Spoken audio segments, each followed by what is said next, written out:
Hey everybody, Cam Rowland here. I want to talk a little bit today about working with private sellers. You found a house for sale by owner, a FSBO, maybe they're a retired, frustrated landlord, but negotiating and understanding how to negotiate with them is super key. And so whether or not you're looking to buy it outright, or if you're trying to do a sandwich lease, which simply means that you get the owner to stay on title, but then you control the deal, you run the deal. That's a sandwich lease. Either way, when you're going to go see the property and you meet them, this is a great opportunity for negotiating. So I want to give you 4 tips when you're viewing a for sale by owner, assuming that the owner is going to be there. All right, the first tip is build rapport. Find something that you've got in common, or something that you can laugh about. Maybe something happened to you on the way and you tell a story and they laugh. That's awesome. Do something that helps lower the anxiety or the tension, because if they're for sale by owner, often there's something going on that has got them to this point. So build rapport. The second one is ask lots of questions, right? Open-ended questions. Like, don't say, how long have you owned this house? I mean, that is a question you want to know, but that's a closed-ended question. 10 years, end of discussion. An open-ended question would be something like, so have you enjoyed being a landlord? Have you enjoyed living in this house? How have you enjoyed, being a landlord to tenants? How do you like working with tenants? Any major issues in this property? Tell me what sort of issues you've had. Describe them to me, right? So you want to ask open-ended questions to get them talking.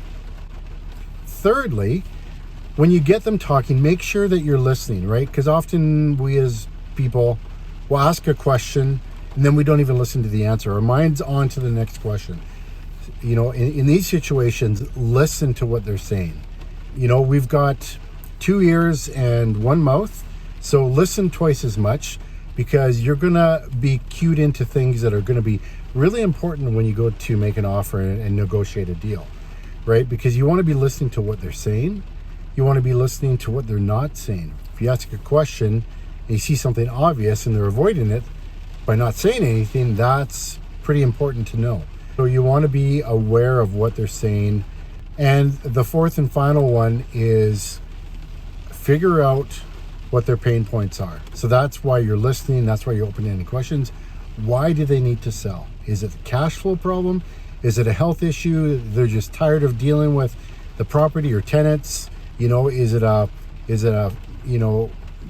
family related issue? Is it the foundation? Whatever. Figure out what their main pain points are. So that becomes your negotiating edge, because rather than speaking to, well, I can give you this much cash flow, and they don't want cash flow, they want to just be out of the deal. Well, then a sandwich lease probably is not going to work for them, but you can negotiate a great deal. Or it might be just like, I like having the property, but cash flow has just been an issue because I'm not good with tenants. Okay, good to know. They're not super motivated to sell super quick, but they want the cash flow. Okay, I can help address that in a sandwich lease. Get them to keep owning it, but you are looking after it and you're giving them monthly cash flow. So those 4 things will give you a competitive edge when you're looking at for sale by owners, help you directly address their needs, solve their headache, and make it a win-win. All right, take action.